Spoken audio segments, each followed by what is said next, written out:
D&Dark is an absurd, over-the-top comedy horror adventure that is intended for older audiences. Content warnings can be found in the episode descriptions. Hello and welcome to D&Dark, a comedy horror real play podcast loosely based on Dungeons & Dragons 5e, starring not our usual monsters, but rather some of our favorite NPCs. My name is Jordan, and I am your host and Crypt Keeper. Hello, I'm Danger Dan Jerz, and I will be playing Marlowe Bronte, a vampire College of Eloquence bard who, last session, was kidnapped and forcibly taken into the woods, had a bit of fun tormenting my tormentors, that ultimately resulted in Marlowe confronting a few truths about himself, and then ultimately rescuing himself from his own damsel in distress imprisonment.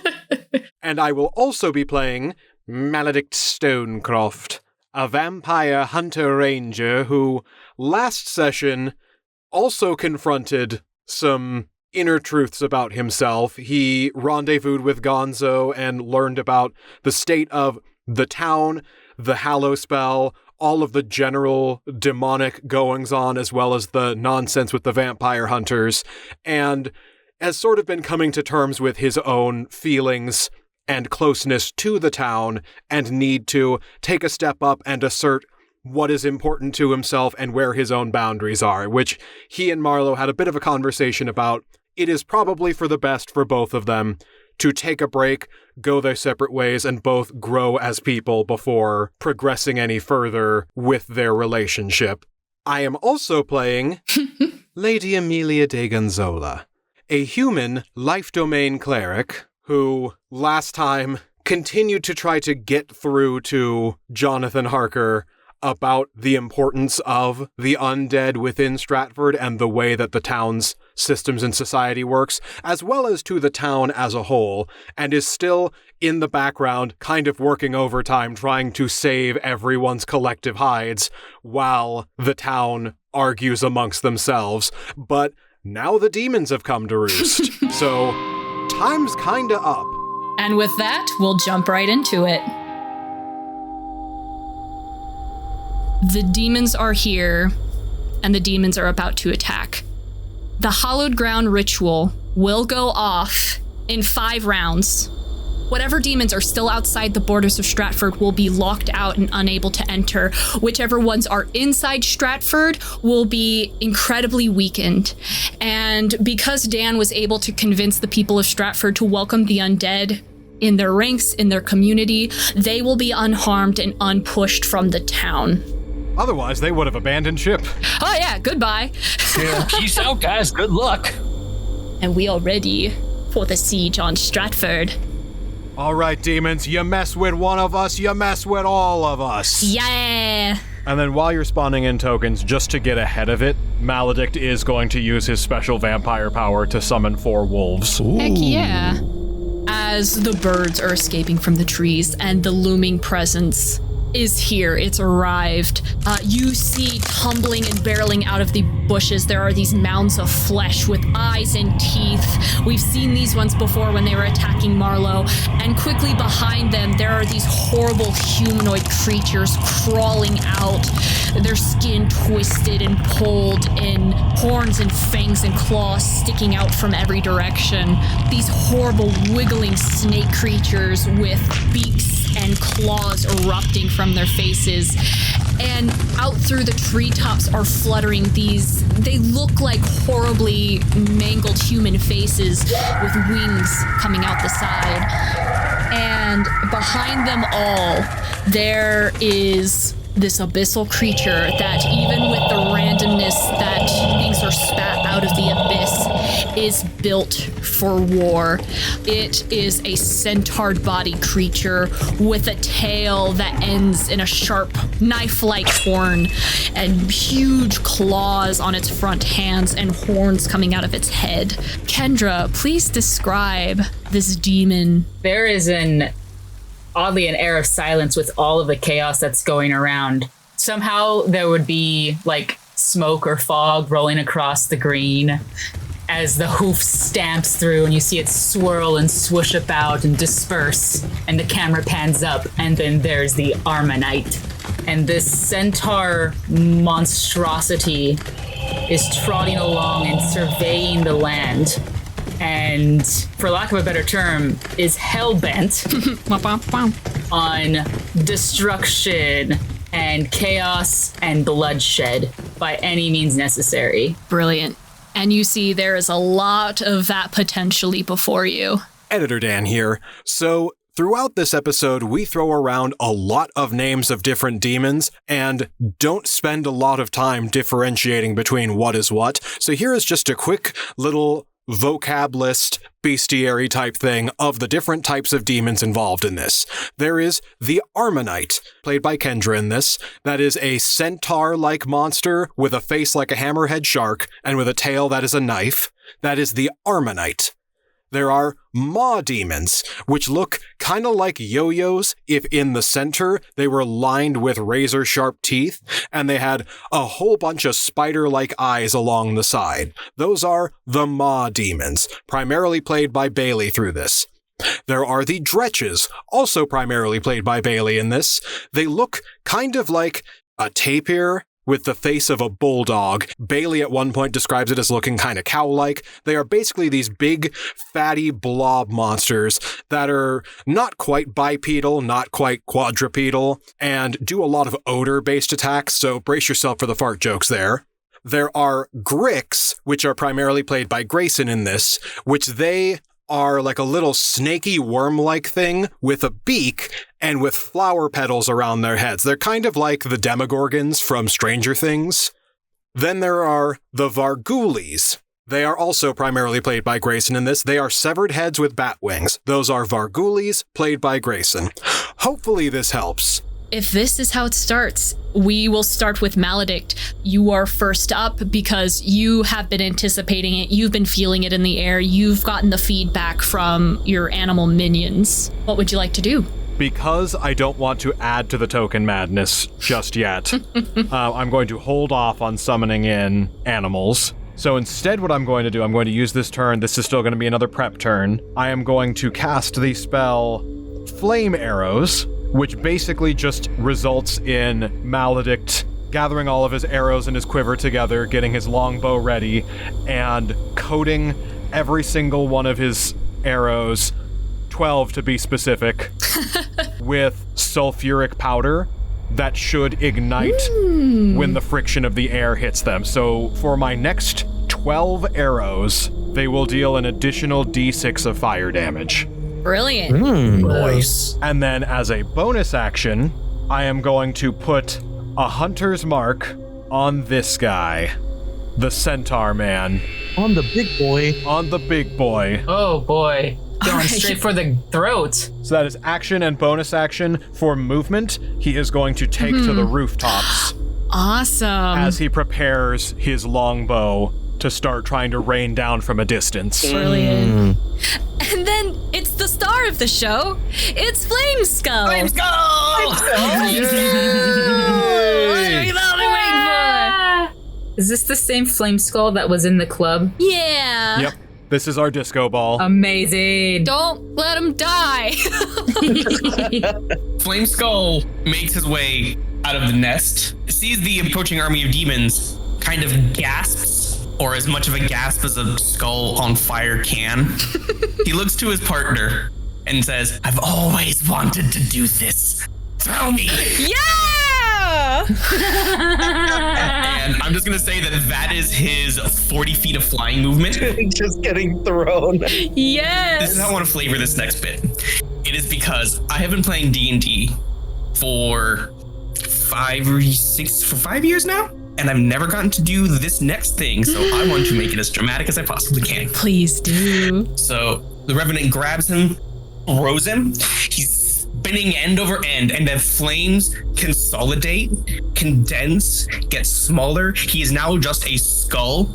And as he reaches the pinnacle of his 40-foot travel, you hear him shout out his next spell, Fireball! Yes! He throws a giant green flame out of his mouth, which stops his momentum. Nice. Beautiful. Yes. Yes. Our very first fireball. Please, I think it's a dexterity saving It's a throw. dexterity saving throw, and the DC is 13. All right, those of you controlling the diamonds. It's a 18 for me.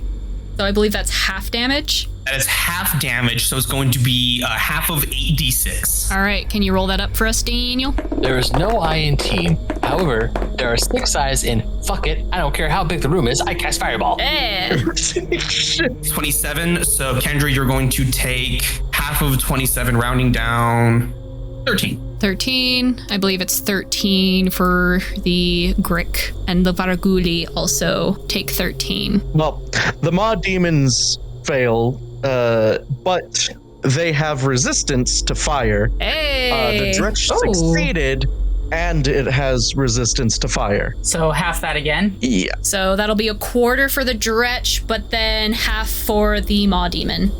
Is there any that were killed off from this blast? If the 3 Varguli are there, then yeah. 3 of those are just dead. Okay. Because it was 13 damage, right? Yes. This may be an easy fight. We'll see. We'll see. I want to give you guys at least a little bit of a run for your money. Good turn, Flame Skull. We're just going to carry the momentum because it looks like I'm next up in the turn order. Yes. Yes. So the archers, I have 6 archers now? 4 archers? You have 4 archers and then 4 veterans. Okay. The archers are going to get into position and knock their arrows onto, and I'll do their 8 total longbow shots in a minute. And these veterans over here are going to do a dash. So let me see. Spread out. Get some advantageous positioning to block people. Yes, these veteran vampire hunters line up behind the Flame Skull, who just torched so many of the demons. Okay. Do you want me to roll 4 d20s for archers? You know what? Let's do 2 d20s for like half and half. All right. Let's combine them. The first set is targeting the big guy. All right. The second set is going to be targeting any little gribblies. And the Gribblies. The first shot, because it's 2 shots with the with its longbow, is a 7 and a 2. Does not hit. Okay, so gribblies. Gribblies. 13 and a 13, 14, 15, 16, 17, 18, 19. Yeah, both of those hit. Not a great AC, let me just say. Let me tell you what. Then it's going to be D8s, plus as a bonus action, I can add 1D10 to its next attack or damage roll with a longbow or short bow. So it's going to be 2D8 plus 2D10. I believe so. Okay. It is a 14 and a 9. There's a plus 4 to damage. Yeah, that one's dead. Bye-bye. All right. I believe that means it's Marlowe's turn. All right. So for Marlowe's turn, let me see. I'm going to do just a quick range check. Oh, no. That's an interesting cube you've got there. There. Okay. what you casting? So Marlowe is going to take off his glasses. He's going to launch a hypnotic gaze into them, and he's going to angle them up into the sky. And over the span of a 30-foot cube encompassing all of the encroaching demons, he is going to blast a hypnotic pattern. Yeah. So as his eyes are wavering and warbling and he is using his hypnotic charms, he is creating a swirling pattern of colors and weaves. You create a twisting pattern of colors and weaves through the air inside a 30-foot cube. The pattern appears for a moment and vanishes. Each creature in the area who sees it must make a wisdom saving throw. On a failed save, the creature becomes charmed for the duration. Hey! While charmed by this spell, the creature is incapacitated with a speed of 0. Wow. Everyone leave. Get battle over. We save Stratford. All of the demons must make a DC 17 wisdom save. If they succeed, nothing happens, and the moment that any of them take any damage, they will immediately be snapped out of it. No save required. And that's a nat 1 for me. Oh, okay. These are sleepy demons. Okay, so it looks like only the Gricks saved. Okay. The Maw demons also saved. It is a DC 17. And the Dretch. I got a nat 20. And the Dretch. Oh, and the Dretch. Damn. So it looks like the Varguli and the Centaur demon are the only ones that are rooted in place by this. So they basically skip their turn as they stop staring up at the pretty colors in the sky. Yeah, I think my other two are just too stupid to know what's going on. They're colorblind. Aww. So all of that, and then I'm going to bonus action give Maledict another bardic inspiration. Yay! Yay! Oh, I have advantage. I'm gonna re-roll that. Re-roll I'm so it, sorry. please. I'm getting Oh, all yeah. these. Okay, here we go. Because magic resistance. Yeah. That is a 17 now, so no longer pretty colors. All I right. shake it off. I got you for a second, though. So exactly one demon gets got by this. Yeah. Yeah. Well, It's not nothing. I was gonna say, you know what? It's a big lot of something. At least not everything saved, you know? I mean, there's got to be a little back and forth. Yeah. So that's going to be Marlowe's turn. All right, it's the Dreich's turn. Yay! So, Go off, stinky boys. 2 of these are going to walk up and use Fetid Cloud. Yay! Please read out Fetid Cloud. You don't need to do that. You don't need to do that. But I will. Fetid Cloud, once per day, a 10-foot radius of disgusting green gas extends out from the dretch. Gas spreads out around corners and the area is lightly obscured. Lasts for 1 minute or until a strong wind disperses it.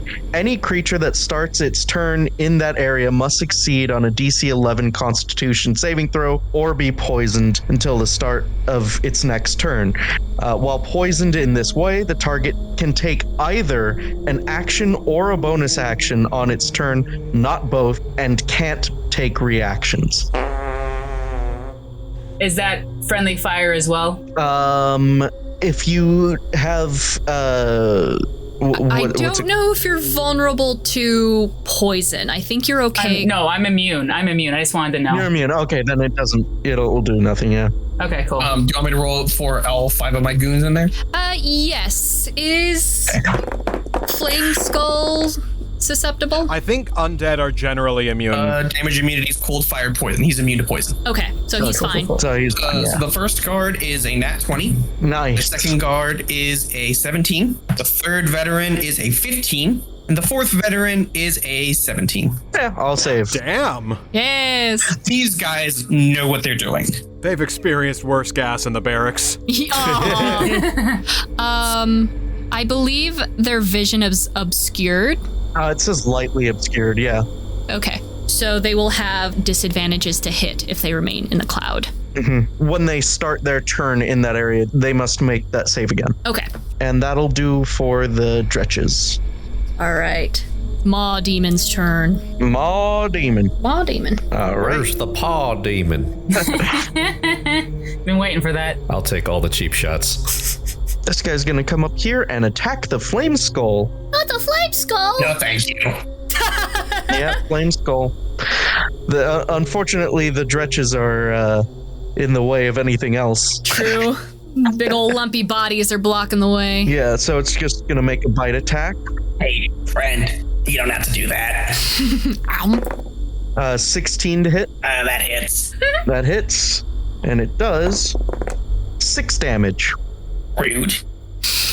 I just did my cool big thing, and you're gonna ruin it for me? Rude. All right, good turn. Kendra, it's up to your Wartar, your Armanite. Okay, so almost getting charmed, shakes it off. Got a little singed, shakes it off. And he is going to, okay, so what is in front? Wow, we kind of bottlenecked ourselves. I wasn't really thinking about anything. I just kind of go Hey, demons aren't that smart. No. Demons just go fight. Yeah. Yeah. Can it run around? Yeah, I have a speed of 60 feet, so let me see. Oh yeah, that's not a problem. Seeing the bottleneck situation, the Armanite is going to flank from the side. It's going to go around and end up here. And we get 3 attacks on this. Buddy, no. Okay. Buddy. I would just tell you right now, none of them hit.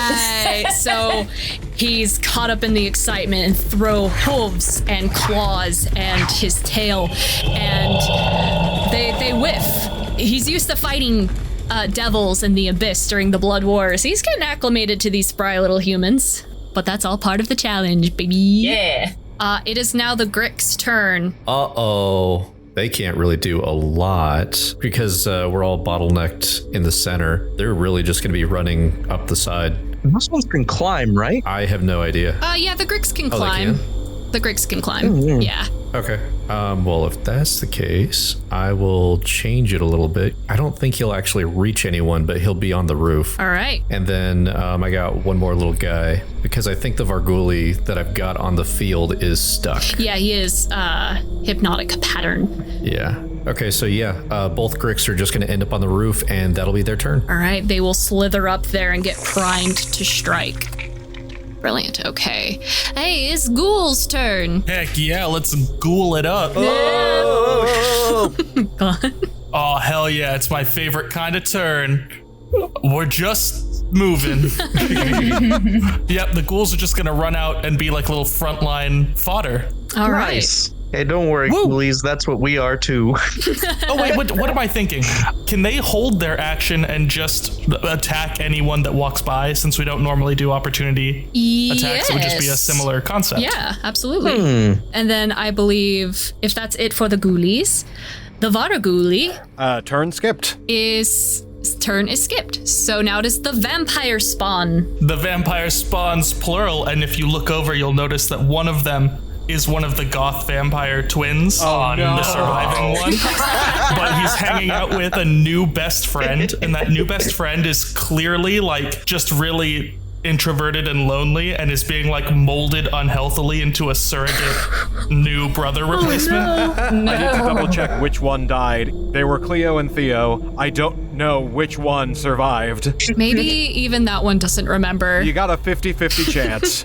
It's Theo. Yeah. Yeah. Yeah.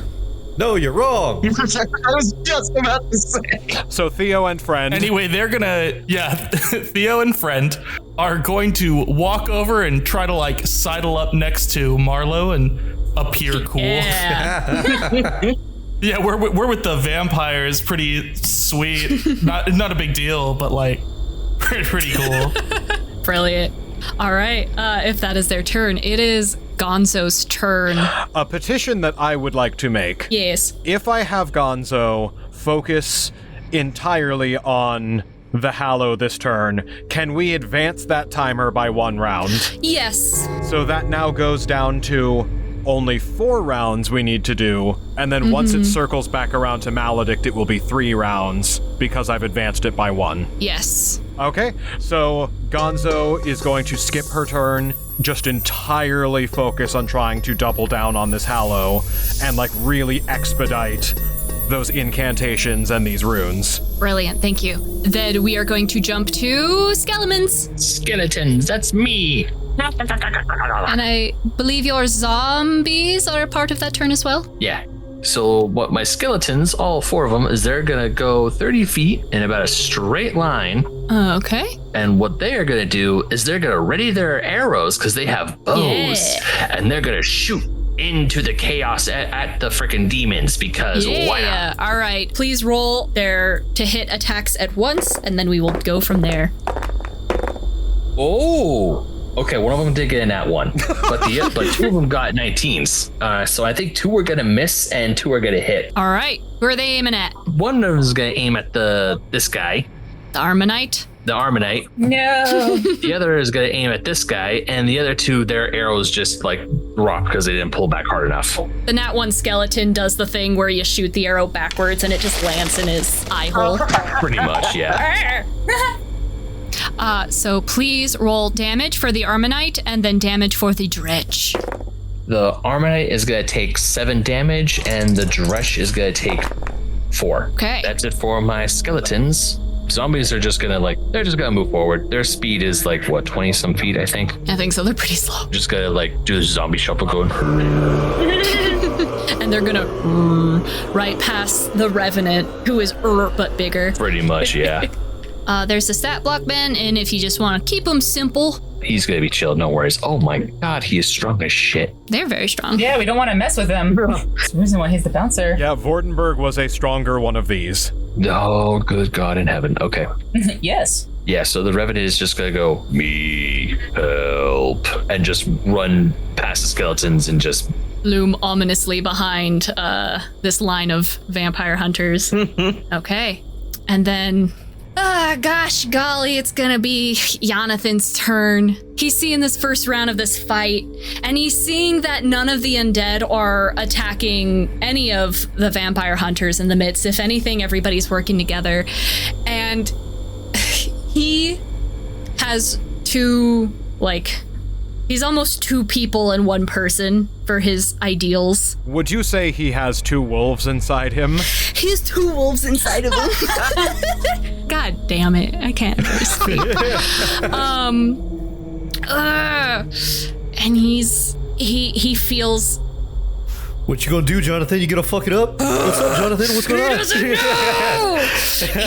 He's gonna play it safe and go for the obvious threats. As long as everybody's playing nice together, I guess he can wait a second to kill the undead scourge. But we'll get there. Whoa. We'll get there, I guess. Ew, character growth. Yeah. He's gonna run up to this abyssal demon maw, and he is going to use his bonus action to use his branding smite, which will give him extra radiant damage, and that will be maintained. So he will cast this spell. He will roll to hit. That's gonna be a 19 to hit them all. That'll hit. All right, and that will be a D12. That is a 9 plus 2d6s of radiant damage. In 16, that'll be 16 damage. Are they vulnerable to radiant? Or are they just chilling? No, they're chilling. Is he still standing? He is still standing. We're gonna use our second attack. And that'll be 17 plus whatever. That hits. 4 plus 9. And that kills him. All right. Yeah, he just is splattered. I think that's what I will do this turn. Carefully, you're in the back end business of a horse. I don't want to be there. I know, you're gonna kick me!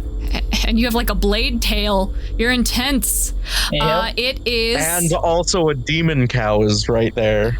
Yeah. And there's a I crick. mean, that's less intense. It's a little just unsettling and gross. It's Maledict's turn. All right, so Maledict is going to make a couple of longbow shots at the centaur demon. Now I feel like you're picking on. No, I'm kidding. So that is a 24 and a nat 1. Ooh, all right. The 24 actually hits. Who'd have thought? So for the 24, that's going to be a d8 plus 4, plus a d6 from the hunter's mark, plus a d6 from the fire, plus an additional d8 because you are below max HP. Oh. You're gonna have to math that. I will. Okay.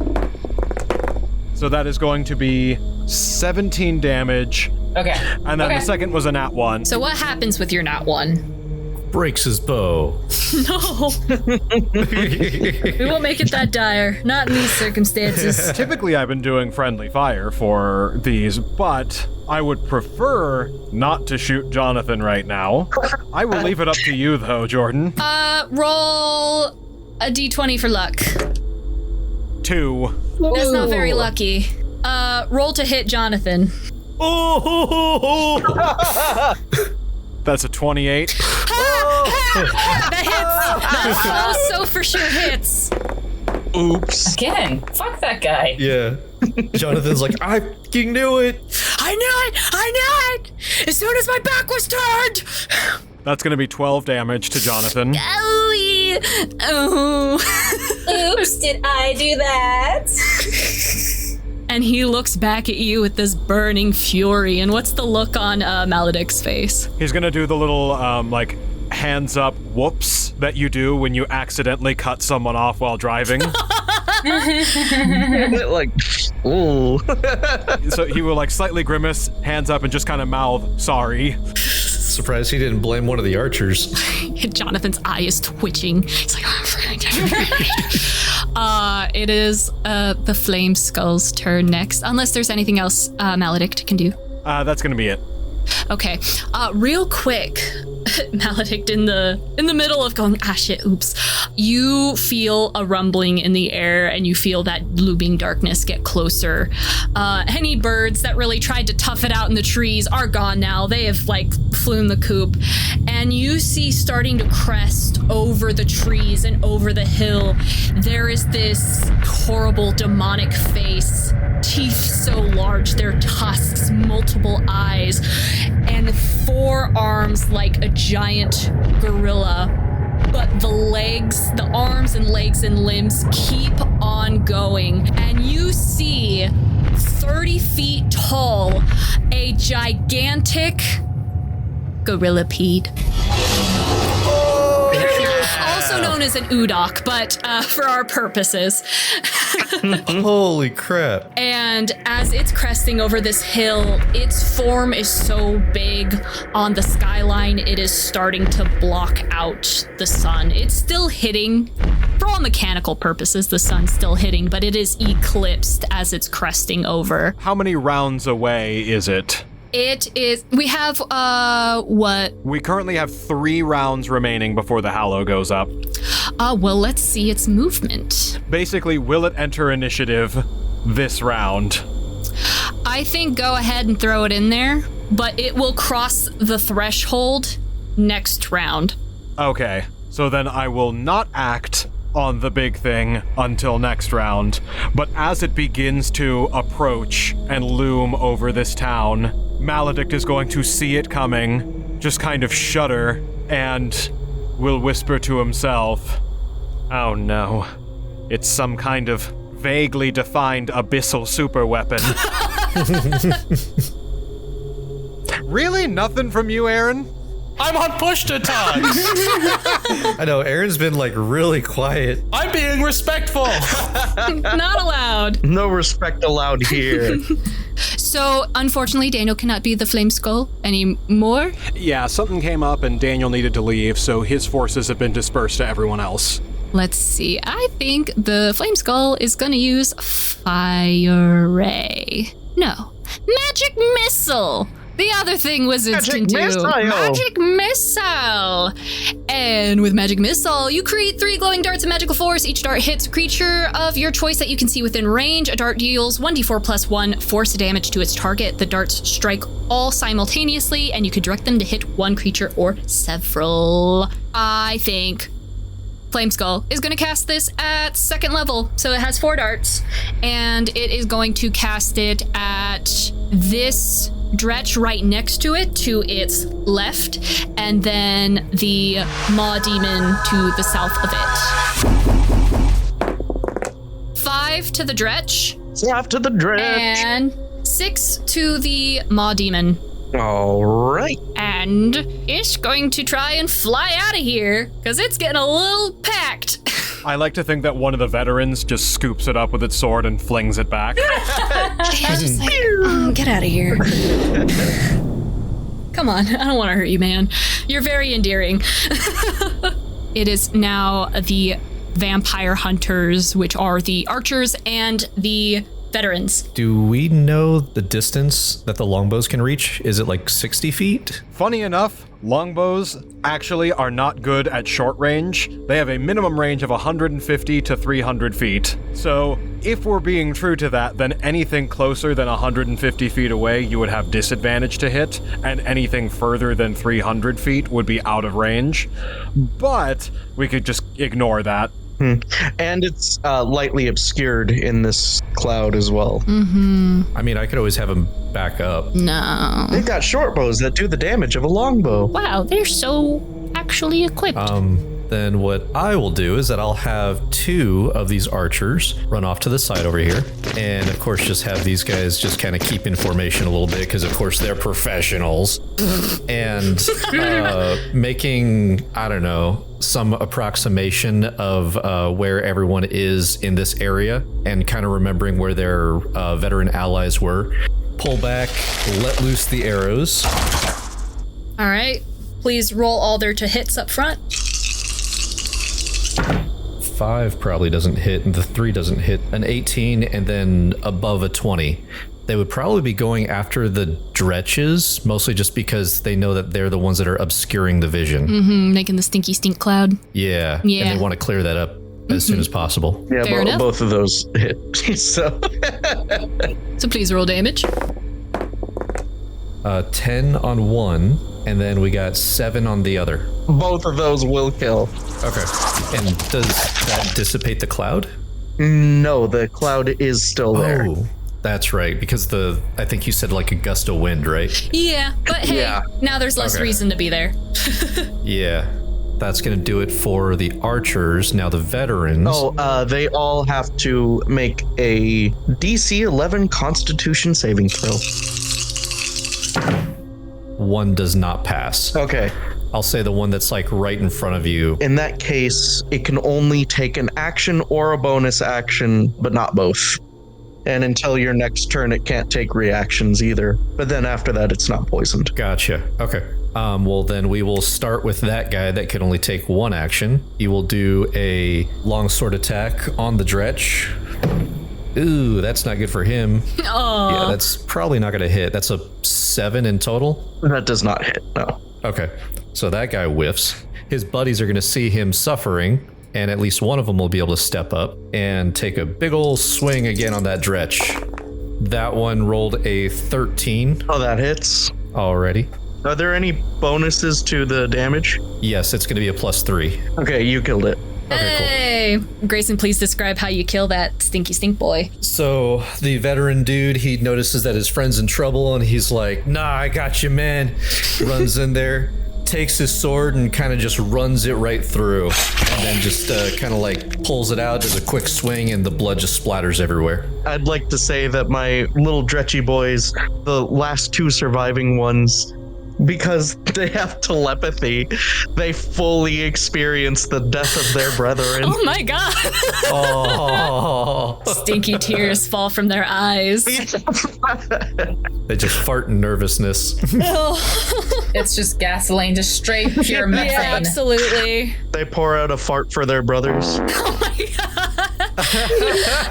On that note, Marlowe, it's your turn. All right. So, apologies again for friendly fire. God damn it. He's going to cast Shatter. If he does it right here, then he will hit 2 Maw Demons and a Grick. So, the Serpent on the Roof and the 2 Mouth and Eyeball boys. But it's also going to hit 2 veterans. Do they have to roll for anything? It is a Constitution saving throw.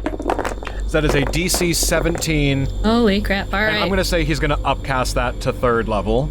Yeah, they both fail.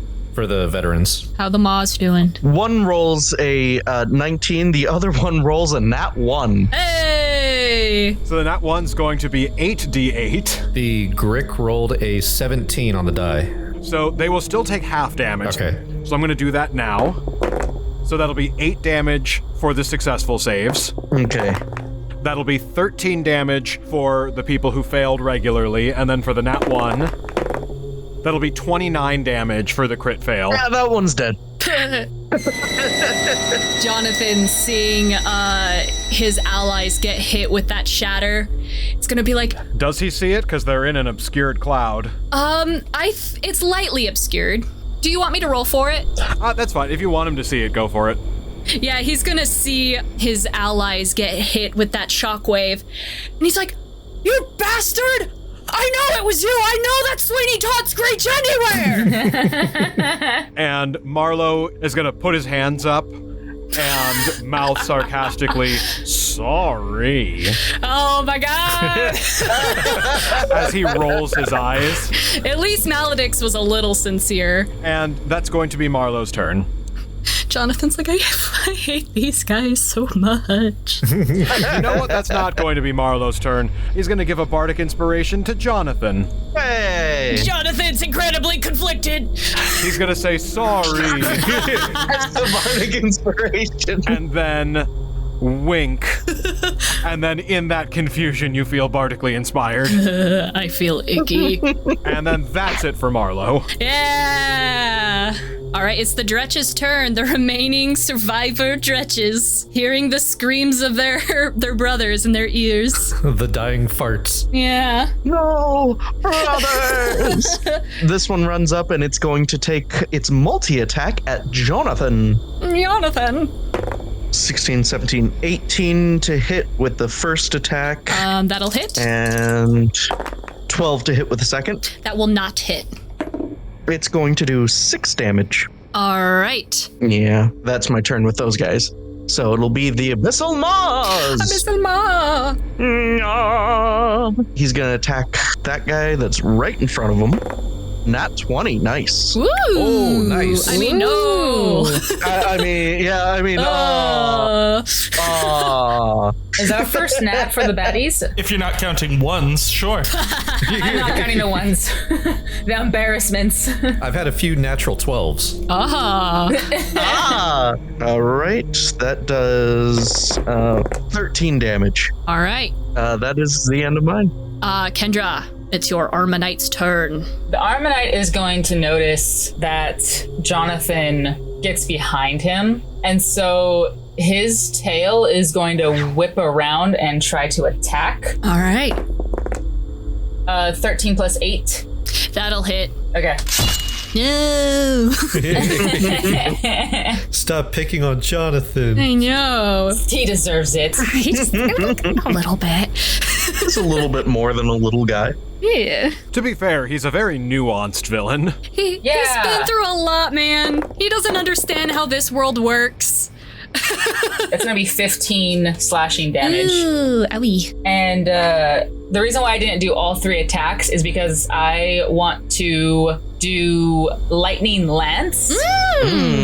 The Armonite looses a bolt of lightning in a line 60 feet long and 10 feet wide. Oh. Each creature in the line must make a DC 15 dexterity saving throw, taking 68 lightning damage on a failed save or half as much damage on a successful. Okay. There's no bow, but I'm gonna, knock this this lightning bolt, and I want it in this line going towards. It's Marlowe, correct? Oh, shoot. That should pass through Marlowe into Maledict and hit both of them. Yiminy. Yeah. Perfect. So it's 60 feet, and I think it's 10 feet wide, so it could potentially even hit. Are you trying to get Gonzo? I am. Oh, yeah, that would get. Oh my Yeah. god. Is that a save or a to hit? DC 15 dexterity saving throw. It would also hit these 2 archers. And also the ghouls to the left of Marlowe. And the skeletons. And also. Yiminy criminy, Kendra. Look at you go. That is a lot. Wow, all right. Ooh. That's a lot of damage. Is this bolt going through the building that Gonzo is behind and Maledict is on the roof of? That's what I wanted to ask. I don't, if we have to involve like 3 dimensions and how high up are you, or should I just go straight through the building? I'm gonna roll for luck. If it's below a 10, it goes through the building and will hit everybody, and potentially Maledict will fall. I rolled an 8. Oofa doofa. So, holy crap. Marlowe saved, Maledict and Gonzo both failed. Ooh. Wolf. I don't blame him. Okay. And also the 2 archers failed. Wow. And that's going to break Maledict's concentration on the hunter's mark. Oh, Yeah. Sorry. so what's the damage? 2 plus 6 plus 7 plus 5 plus 4 plus 2 plus 1 plus 4. 31. Oh my gosh. There you go. So the Armonite builds up this electrical energy, and in his claw, he aims it at the house at Maledict. Can they feel the hunter's mark on them? How I will flavor the hunter's mark. Maledict basically narrows his senses, gets in tune with the flow of your blood and the beating of your heart, and basically kind of like narrows in and echolocates on you. Damn, that's So cool. I'll leave it up to Okay. you whether or not you're aware of it. Either way, you are no longer under its effects. You are an abyssal war Yeah. machine. He's going to see Maledict and feel a unnatural connection, and he's going to narrow his eyes and snort out abyssal steam and knock back and throw this lightning bolt through the house, destroying anything within a 10-foot diameter? Radius. Thank you, radius. And just destroy this house. Dan, feel free to say no to this, but in my mind, that's Gonzo's house. That's the nest, is where historically... That's the nest? I think you mean that was the nest. That's where historically I have placed the nest. Oh my gosh. Well, The nest is underground, so this is the building that the nest is beneath. Okay. Hey, you guys were looking for a second door inside and out, right? I think we just made one. There is one now. There's a beautiful The skylight. whole thing is a door now. Brilliant. All right, so we've got all our damages totaled up, everyone? Okay, and I still have one more attack. Oh my gosh. Do it. Do it. So, I'm going to, after that, because the lightning lance requires a recharge. Ooh. But with that, I am going to go, since I'm right next to, you know what? Because this is a spiteful little guy, I'm going to take a tail attack against Jonathan again. Well, that's a 2, so it's not. Yay! Oh, okay. Yeah, Jonathan just swipes it out of the way. He's like, not again! In the excitement, my tail is just wiping, whistling through the air wildly. It's just wagging. He's like, I know, he's just really happy did about, that. messing up that house. yeah, distraction. All right, it is the Grick's turn. Alrighty, we got one Grick that's near Jonathan, and you sure as shit he's gonna slither on over. He's gonna go for his little multi-attack. That's probably not gonna hit. I think it's a 13. That will not hit. Alrighty, Jonathan makes it out of that one. He's like, I hate it here. I'm gonna have this other Grick that's still alive rush past the Revenant and go after one of these Skelemen. No, not my skeleton. All right. They have to be dragged into the fight too. Gonna go for another multi-attack. Ooh, these Gricks are not rolling very well. That's gonna be a 10? Miss. Alrighty. Well, that's gonna do it for the Grick, I believe. All right, then it's on to the ghouls. The ghouls are looking around. It's vicious. They just got singed by that lightning ray. They're bewildered. I'm just gonna roll a quick evens or odds. Ooh, odds. They assume that came from the famous veteran monster hunter. Oh, no. All right, we broke the armistice. They're each gonna chomp on one. Oops. Well, to be fair, they'll try. There we go. Yeah, they will try. So I've got a 19 for the northward ghoul to munch on the northward veteran. So this one? That would be south. That my would be friend. southward. My bad. I was looking at the other way. All right. Yeah, 19 hits. And that's gonna be 2d6 plus 2. 11. Ooh. Alrighty. And now south for south. Does a 13 hit? No, it does not. So the top one goes in for the throat, gets a nice bite in. There's blood gushing out. The guard is screaming, and then the southward one doesn't have teeth, so it's gummily gnawing on a forearm plate, doing no damage. You know, if we weren't in battle, this would feel really good. Don't. That's the turn. You ruined it. We're banning Grayson from the server. I didn't mean it like that, but sure. I believe it's the Varaguli. Ooh. Flappy boy. So that little guy's gonna kick it into overdrive. He doesn't want to get left out of the fight. He sees all the fun. Whee! So he's gonna run up on this little veteran and go after that guy. Nope, that's a natural 1. We're gonna finish that up, and he is done, buddy. It's the vampire spawn's turn. So Theo's gonna look at Marlowe but be too nervous to actually like nudge him or touch him or anything, just like not confident enough. But he's gonna be like, look at this, look at how cool we are. And Marlowe's not gonna look. And then the two of them, Marlowe's going to be actively trying to put out flames on his cloak from the lightning arrow.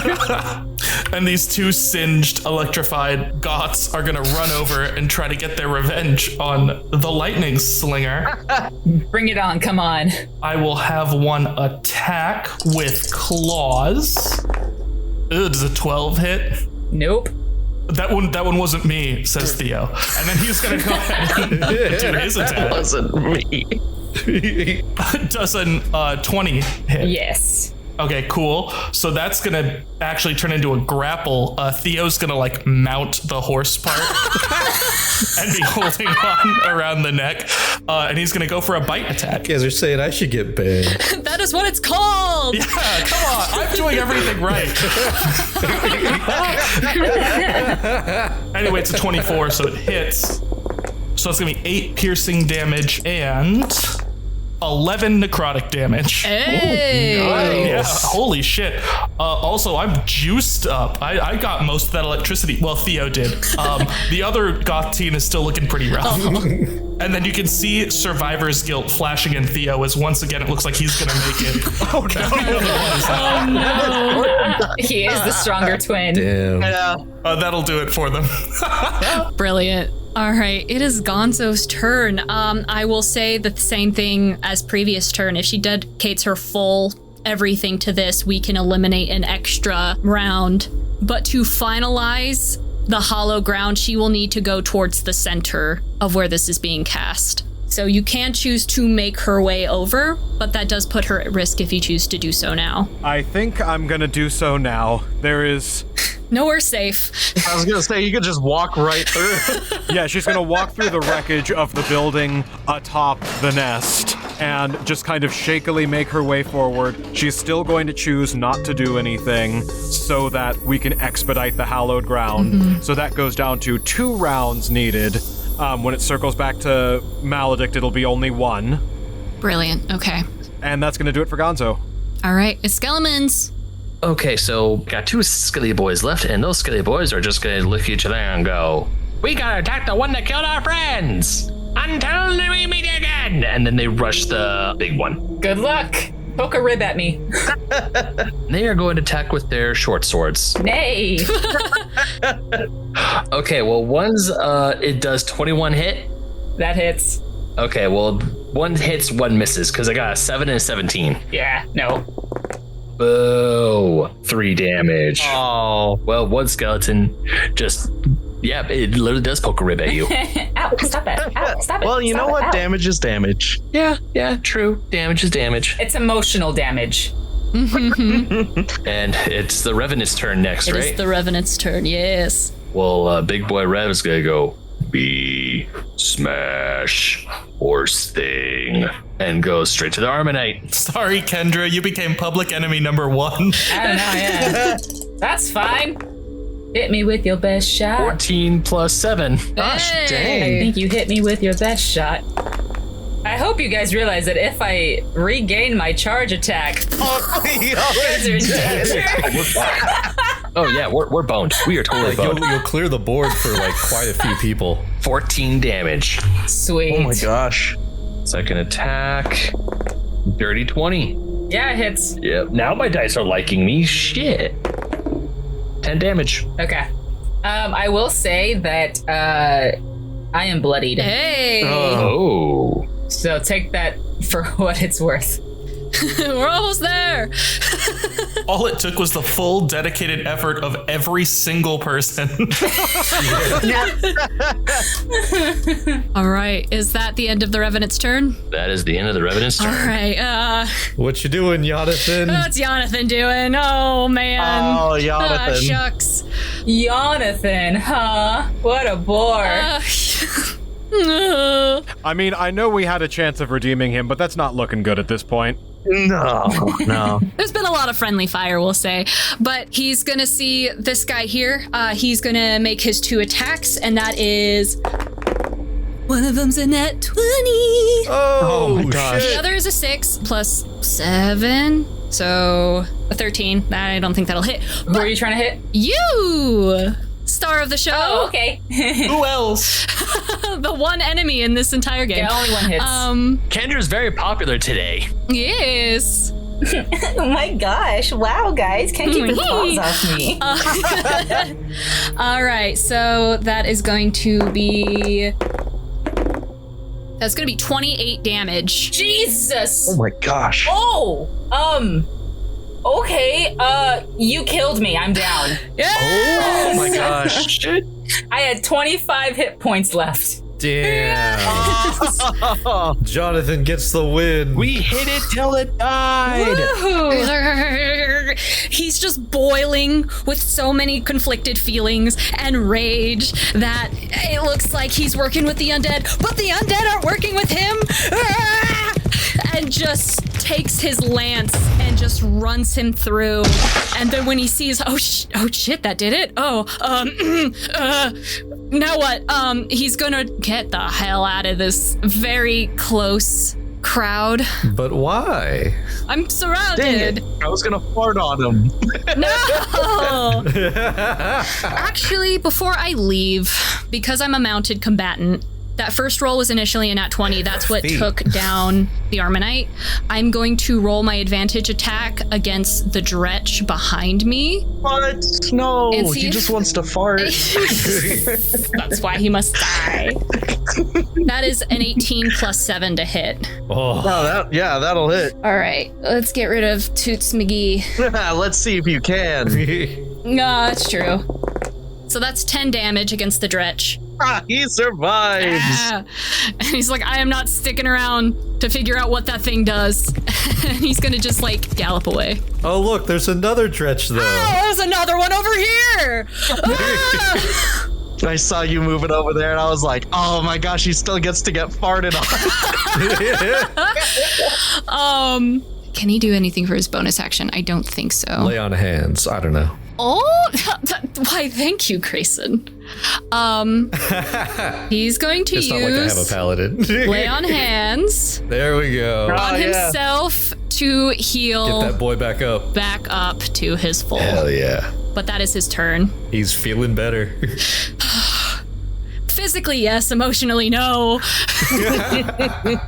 He is at tug of war with something within himself that feels like it's very nearly at its breaking point.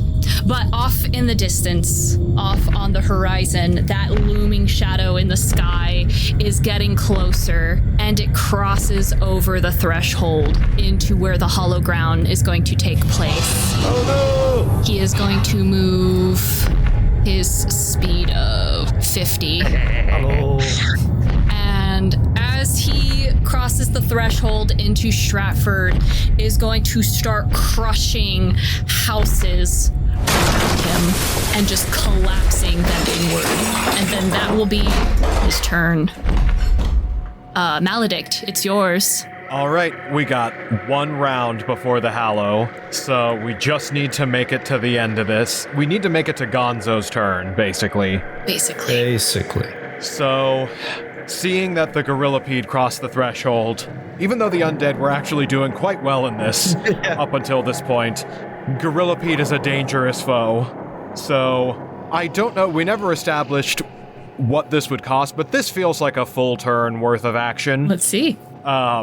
Maledict is going to, seeing how injured Gonzo is and how close the Hallow is to kicking into effect, and seeing that the biggest threat and super weapon has crossed where the boundary is, he is going to pull the emergency lever. Yes. He's going to get out Baba Yaga's mortar and pestle. Yes. Yes. Baba Yaga! He is going to run the pestle around the rim of the mortar, and then he is going to tap it along the side. And as the reverberations stem out, on the edge of town, just off screen, the house begins to rumble. It slowly starts to lift up off of the ground as an enormous pair of legs begin to unfurl out from underneath the House of Mysteries. And the house begins to change its appearance on the front as all of the eaves begin to crush inward and get jagged spikes. The windows bow inwards like angry eyes. All of the railings begin to shoot into spikes up and down, forming a mouth of jagged wooden teeth. And side pillars and rooms of the house begin to shoot out, forming into these brickwork extensions that bury themselves into the ground like gigantic arms. And it starts to lift itself up and let out a mighty bellow.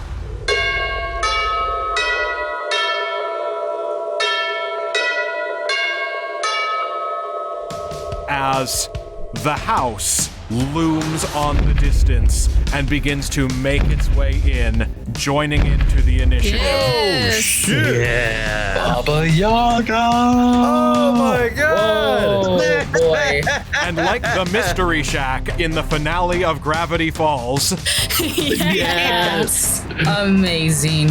the giant, sentient, mechanized house is in defense mode and begins to make its way inside. Oh shit. If you're fine with that taking up Maledict's entire turn, are you okay with me adding the house into initiative immediately after him? Absolutely. Please do it. So the house is going to take its movement of 60 feet. Oh, slightly faster. Oh my god, can we have a kaiju battle? What do you think we're doing? Kaiju! Kaiju! Kaiju! Kaiju! Well, it's really more like Pacific Rim. Oh my god. When I told you in the final week we escalated things, we escalated things. So the house is going to, Oh, don't step on my guy. leaping across the plains of Stratford. Jonathan. It is going to take a dash action Oh. and move an additional 60 feet. And smush those two that it crossed paths with. Yeah, it's pushed a lot of things. Oh yeah. Oh, so many things are smushed. Lots of death. And it doesn't have any bonus actions it can take, so that is the end of its turn as the house interposes itself between the abyssal superweapon and the town of Stratford. For the demons that it jumped over, do you want me to roll to see if they get smushed? Let's have them roll a dex save of 15. Oh, please, one guy. I just want to fart. The Abyssal Maws do not make it. They rolled just under. Which I can roll for that. It will deal 6d10 plus 10 damage. Do they have... They have that much HP.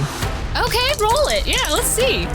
This guy does save. I rolled an 18. All right. You might be able to fart twice. Wow. The dream. This is how a dream comes true. I've got dreams. Yes, I do. I've got dreams. How about you? I got dreams to fart on you. I got James so far. That's going to be 48 damage. Okay, yeah, no, both of those are dead. Goodbye. As they get completely flattened and pancaked underneath the weight of this house, tromping through the city. Oh, man. I had him perfectly set up and everything. You did. You were going in for the stealth kill. I saw it. Yeah. But it's okay, because you'll get to fart. Probably on Well, Jonathan. Hopefully. We still got a couple turns. And that's going to end Maledict and the house's turns, which also for flavor, by this point, as the house is running in, Maledict has the mortar and pestle like a joystick. Yeah. And is from a distance piloting the house. That's awesome. All right. Flame Skull. It's Flame Skull! Flame Skull! Yeah. The true hero. The true hero, the true star of the show. Flame Skull is going to focus on this stretch right here and is going to cast... You say the dretch or the grick? Oh, the Grick, sorry. No, I'll leave the dretch. I was gonna say, not the dretch. I'll let Bailey live his dream. They still have to make it through the archers and the other guys. Yeah, the Flame Skull is going to cast Flaming Sphere. A 5-foot diameter sphere of fire appears in an unoccupied space of your choice within range and lasts for the duration. Any creature that ends its turn within 5 feet of the sphere must make a dexterity saving throw. The creature takes 2d6 fire damage on a failed save or half as much on a successful one. As a bonus action, I can move it. So, I might get one of your dretches, Bailey. Hope that's okay. Vampire spawn, I believe Theo needs to make a dexterity saving throw of, where is it? 13. Well, it's 21. Heck yeah. Is it half damage or? Half damage on success. Yeah, that dretch is dead. Oh, goodbye, stinky dretch. It only had 1 HP. Oh. So that is 5 fire damage from this flaming sphere. Oh my god. The Grick is still alive. Oh no! It is now the archers and veterans' turn.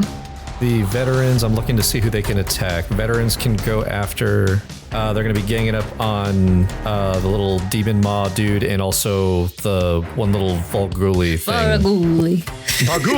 Gabagoo. That's going to be 3 hits. Okay, cool.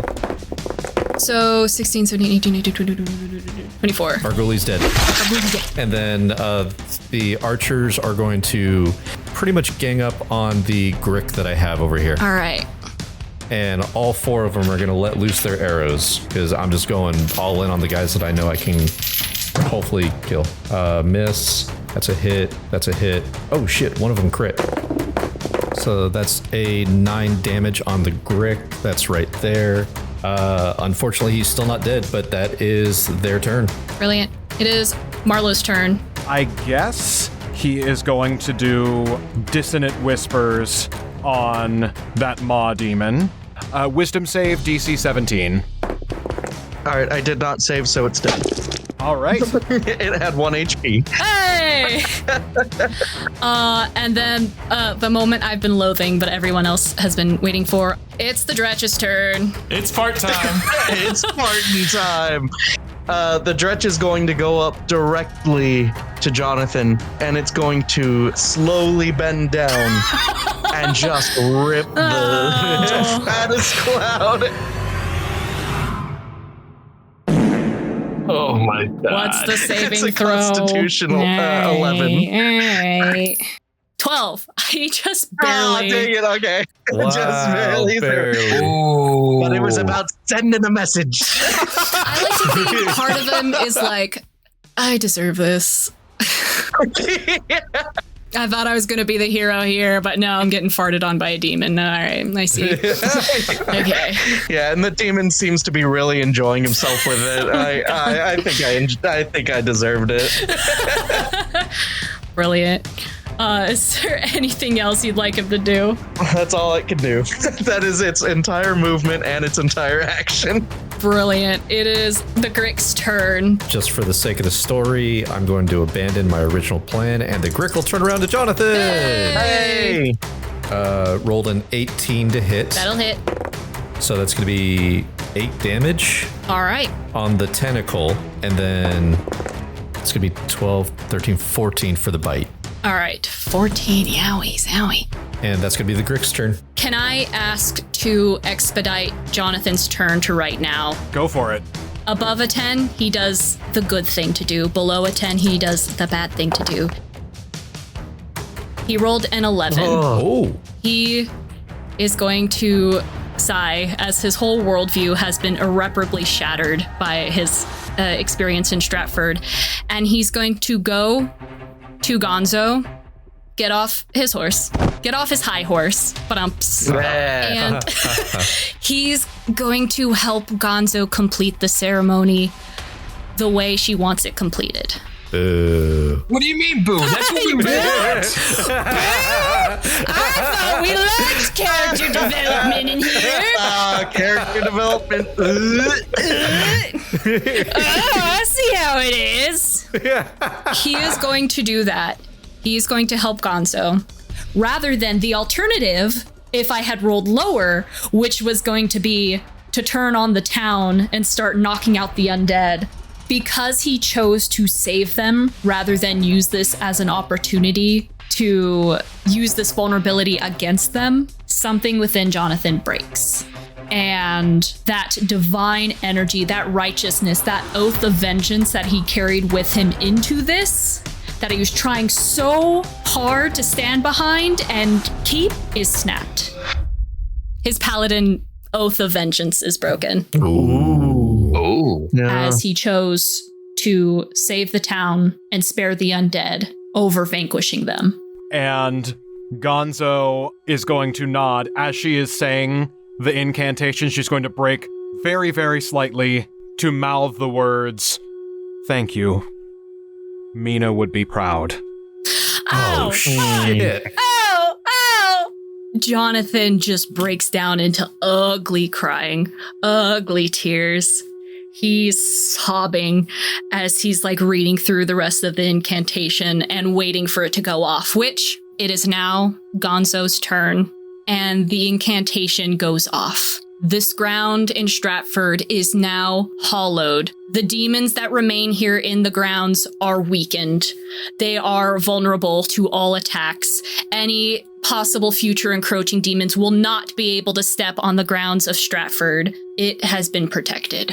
So Gonzo will collapse on the ground with level 4 exhaustion. Hey! Instead of level 5. Oh, thank God she's not dead. She did take 31 points of damage.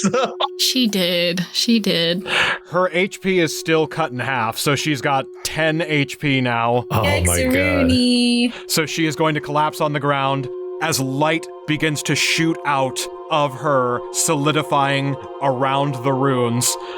The circumference of the town begins to glow as she extends her arms out, finishes the prayer, and like Kida from Atlantis, Yes! Yeah.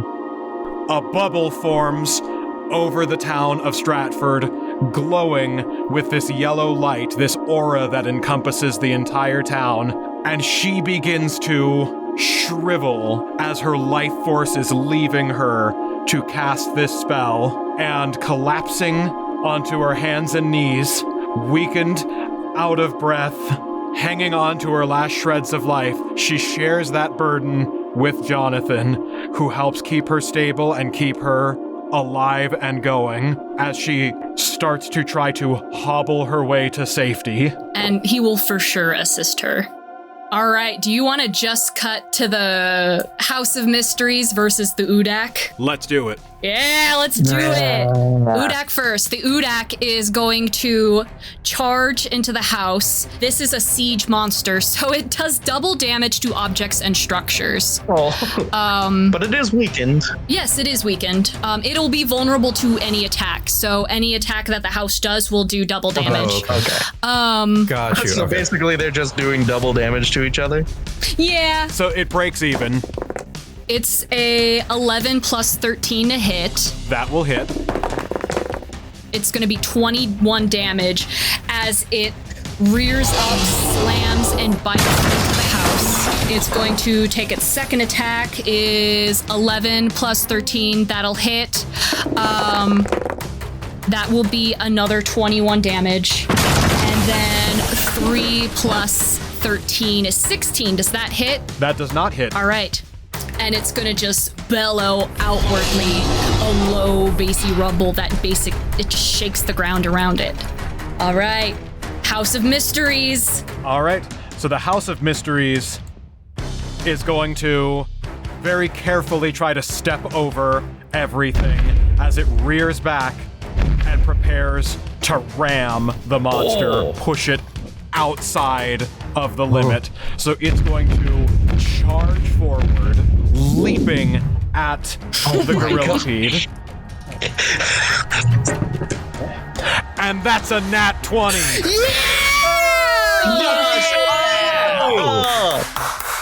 It will deal 6d12 plus 6 damage. So that is going to be 50 damage. Oh, hell yeah. Wait, and it's vulnerable. Double it. Yeah. Double it. Double that again. So it's going to do 100 damage as it rams directly into this siege monster, and is going to use all of its movement and momentum to try to grapple and push it out past the boundaries of the Hallow spell. I would say with a nat 20, and it's like biting and grabbing on, as you pull back and run forward, your chicken legs carefully stomping, you manage to uppercut the gorillapede with the peak of the house, sending it flying backwards in a daze, and it falls with an earthquake-shattering slam on the ground just outside the hollow. Amazing. And when it gets up and tries to clamber its way back in, it is burned away by that brilliant light. Oh! Insane. In this moment, the Udak has just been pushed out of the town. Everyone's cheering, and Jonathan's just sitting there and it's pure emotion. There's no thought. Some last little bit of him lashes out, and he's gonna run towards Marlowe and take a swing at him. That's gonna be a 12. A 12 does not hit. And he's gonna try again. And that's gonna be another 12. A 12 still does not hit. One more time, one last visceral, and that is gonna be a 14. Marlowe's armor class is 17. And just with whiff after whiff after whiff of just like easy dodges from Marlowe, Jonathan's just gonna drive his pike in the ground and just like, ah! It wasn't supposed to be like this. It was supposed to be so simple. We were supposed to come in and help people, and everything was supposed to be easy and black and white, but damn it. It was all pointless, huh? There is no way. There is no way I could have done any of this. Not to be that guy, but are you through yet? Normally this kind of monologue tends to drag on for a while, and it's been a long day, so I'd prefer if we keep this short. Granted, I don't hold any of this against you. This is a very common occurrence. I'm very used to people wanting to try and kill me. So, if you can just get that out of your system and we can be done here. I really thought I could do something. I really thought if I couldn't have even defeated you clowns, there was no way I was going to ever defeat him. This is all stupid. All right, well, now you're kind of bumming me out a little bit, so, Look, so when you were attacking before, you had all of this righteous, vengeful fury. You, I'm sure, were sworn to uphold some kind of oath and given divine power from on high to carry out your holy crusade and mission, so you might be feeling a little bit lost right now, a little bit confused. Allow me to just offer a suggestion. Maybe narrow your focus a little bit and be a little more discerning on who you are avenging, what you're vengeful against, and what your definition of greater threats are. Because, as I'm sure you can see, the undead are not that in this town. And as he points out and gestures around, Jonathan will see the remaining demons that are still within the borders of Stratford that have not been instantly nuked by the Hallow spell. There's a small handful of them that are still around, are being taken care of by the joint efforts of the living and the undead. And while there is some squabbling and still some friendly fire, they are working in lockstep with one another. And there's some cheers of victory and some high fives as the fart clouds dissipate. God damn it. And in the absence of the threat, peace is beginning to be restored, and there is some jovial celebration happening across the aisles. And while there are some small heated arguments here and there about who bit who, who attacked and broke what rib and whatnot, the general consensus is one of camaraderie. Mm-hmm. So now, if you'll excuse me, I have kind of a more important to me conversation I need to be having, so I'll leave you to work out and deal with whatever this is. Bye. And Marlowe walks away to rejoin Maledict. So Jonathan's sitting there, he's gonna look around at this town that he doesn't understand. This affront to nature. None of this makes sense. None of this should make sense. And he's gonna see that it works. I mean, there's a little bit of friendly fire. It seemed more out of incompetence rather than any sort of betrayal. Yeah, that sounds about right. And if anything, that makes it worse. Because it humanizes everybody, and that makes it hard. And so he's gonna sit there and just say, I can't hold on to the ideals I came in here with. I've learned this situation isn't as black and white as it seems. And that's hard. That gives me a lot of questions, but at the end of the day, Lady de Gonzola, I want to say I'm sorry. And Gonzo, laying down in the grass, staring up at the sky, really struggles to pull herself to sit upright, and turns to Jonathan and puts a hand on his shoulder and says, "For what it's worth, I know what you've sacrificed, and I appreciate what you've done for the people of this town. And you did do what you set out to do. You came here to save the people. Things are strange in this town, but like you've said, the world isn't as black and white as the orders we have left behind make it out to be. It is a complicated and difficult place, and I hope that if you can't be motivated by the fire of that vengeance that you were carrying, that you find something else that you can devote yourself to."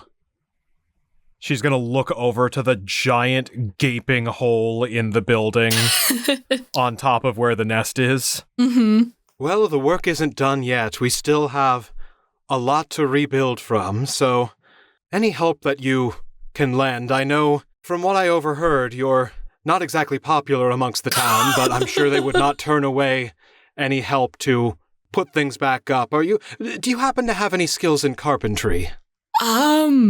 I don't. A lot of my previous work was in real estate, but there's this little guy over here that kind of looks like a fox, but I'm pretty sure he's a grown man. He's got a lot of very good tool working experience, so maybe him and a few of the others, but he looks around to the rest of the town who send scowls his direction after just the performance he's been giving this whole time. "As long as all of them are willing to make the kind of changes and sacrifices that you've just shown, and are willing to be open-minded and put those grievances aside, I can't exactly afford to be picky right now." Funny, I said a very similar thing. I think they would be more than happy to help out.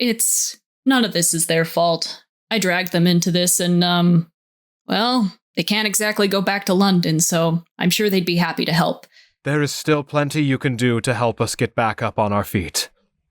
And you can start by helping me get back up on my feet and getting me to a bed, because I need to sleep for about 6 years after that."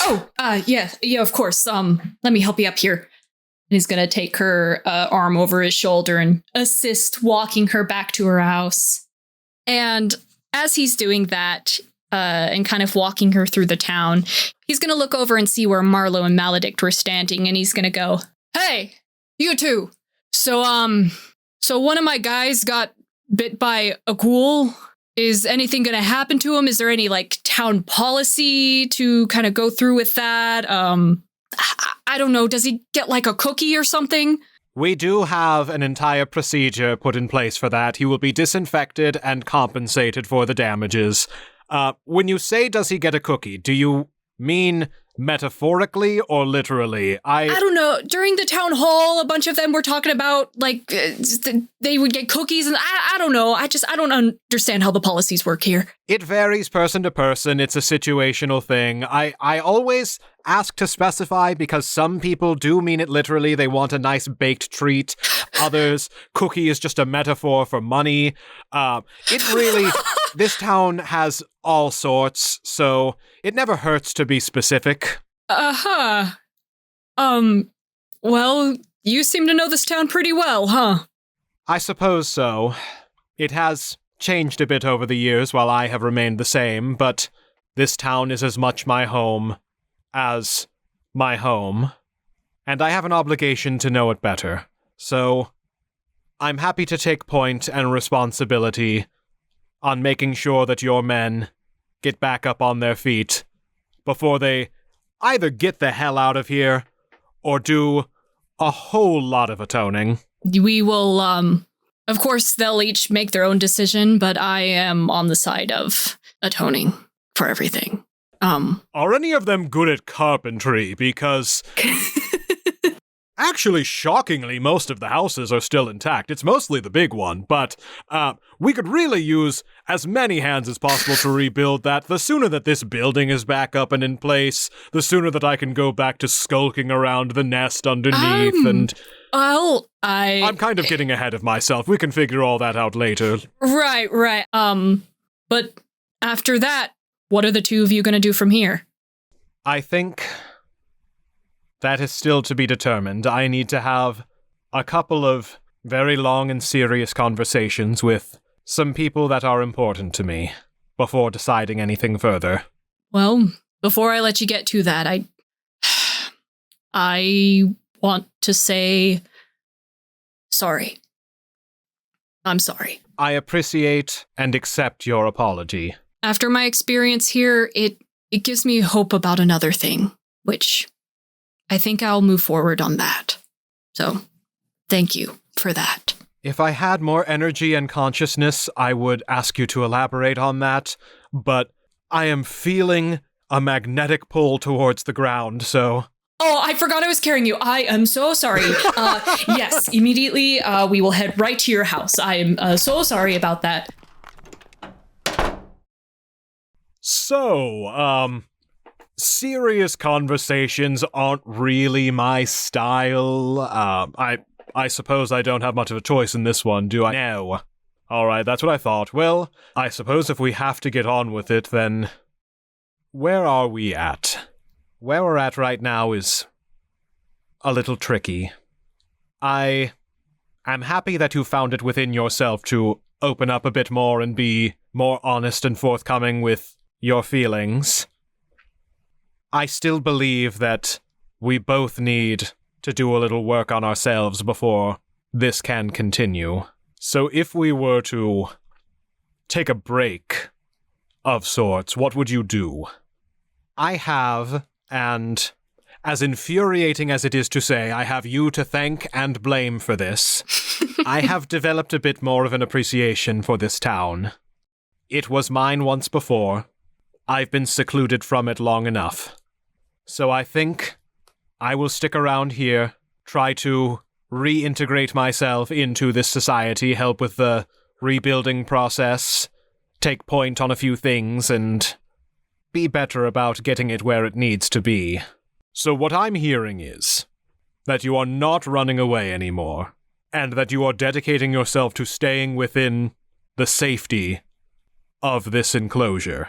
As I told the hunter, this town is as much my home as my home, and it would be wrong of me to abandon it now.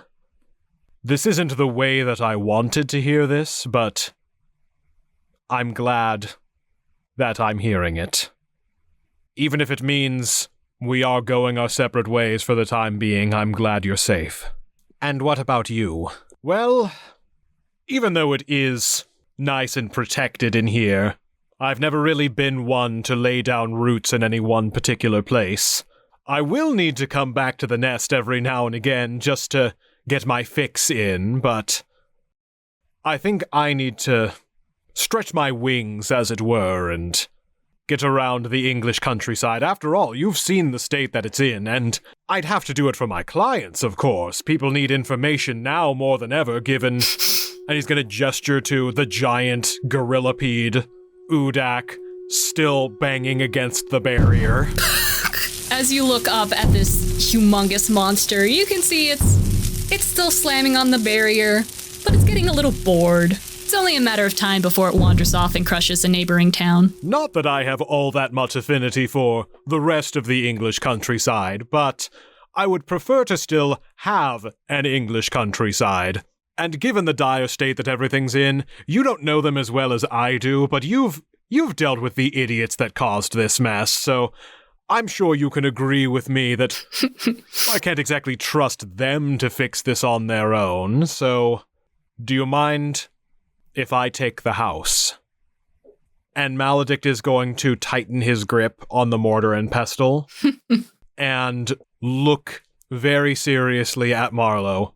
I know, but if I do this, then you'll know that at least I'm safe. And if I promise to bring it back, will you still be here when I do? I promise, if you promise, to make it back. I promise I will come back to you.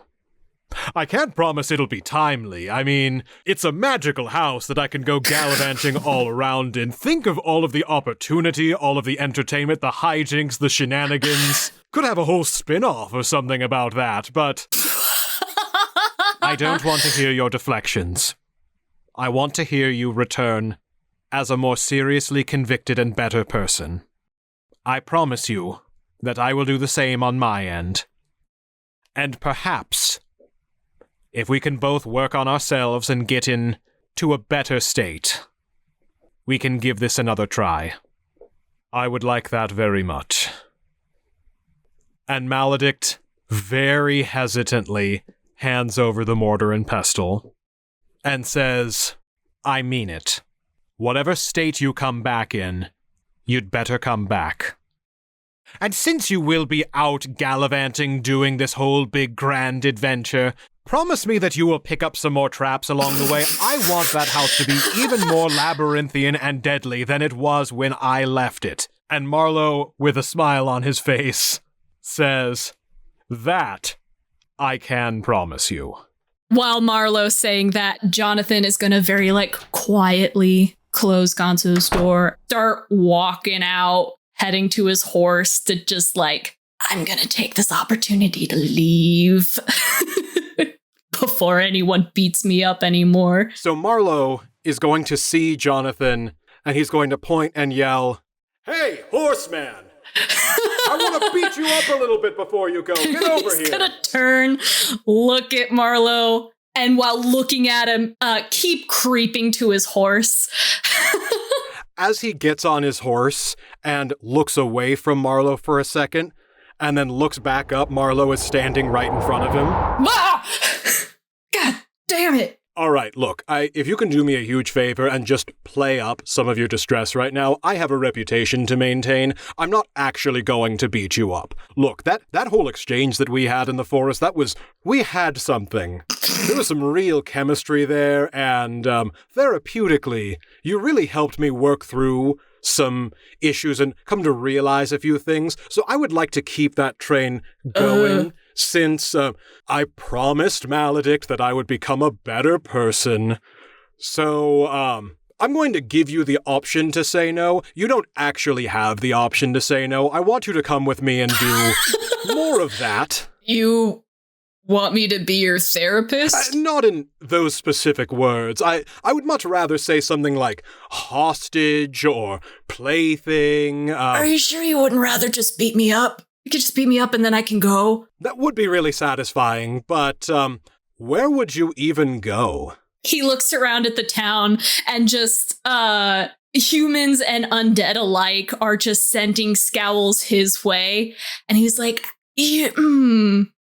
good question. I just know I can't stay here because Literally everyone hates me here. As you say, literally everyone hates me here, Marlowe's gonna get a twinkle in his eye and say, "Oh, really? Oh no. You don't say. I'll tell you what. You seem to have really lost a little bit of that, magic that made you even remotely threatening while you were here. So..." Yeah, when you look at Jonathan on his horse, he's like half of the man he was when he first walked in. He is just kind of slumped, and his face this entire time, you said play up the distress. It is as hard as his face could grimace has been consistent this whole time, and it is genuine. He is so upset and just like a melted man.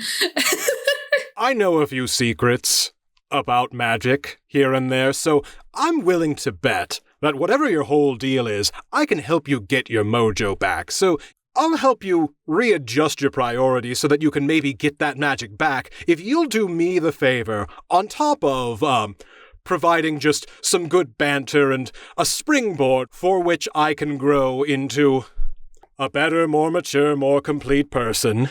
If in addition to that, you can target and direct that vengeance onto a slightly narrower interpretation of your grand evil that you must vanquish.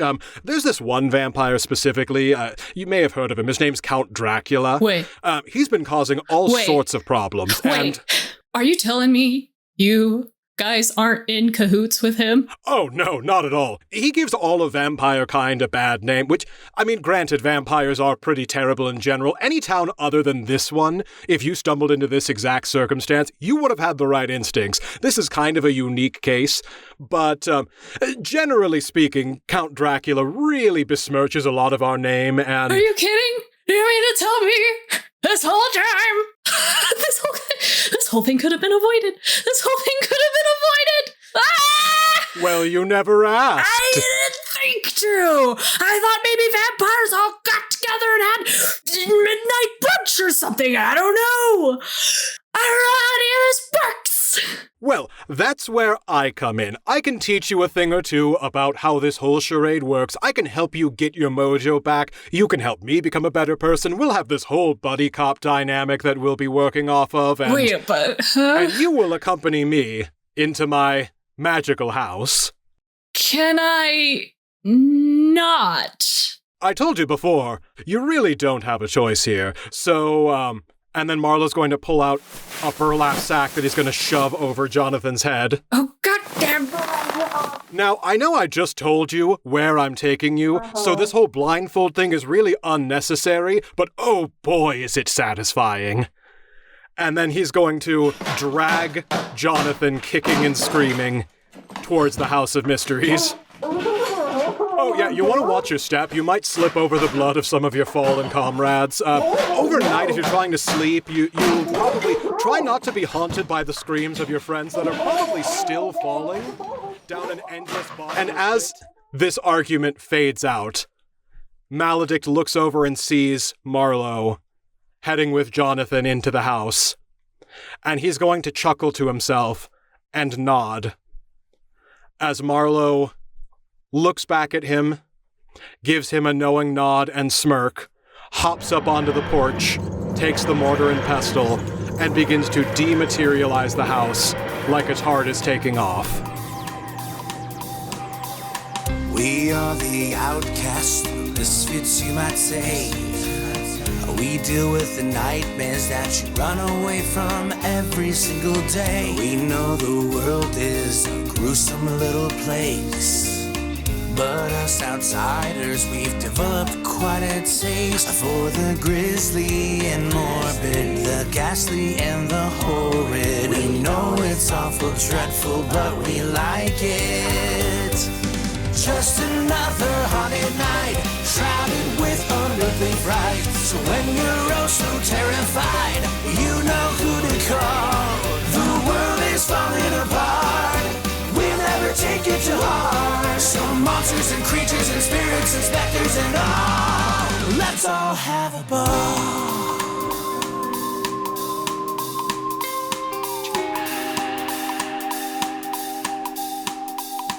So the day is won, the day is saved. Thanks to the Powerpuff Girls. Hallow, Maledict, and Gonzo. And it cuts to Gonzo. She's just passed out in the grass.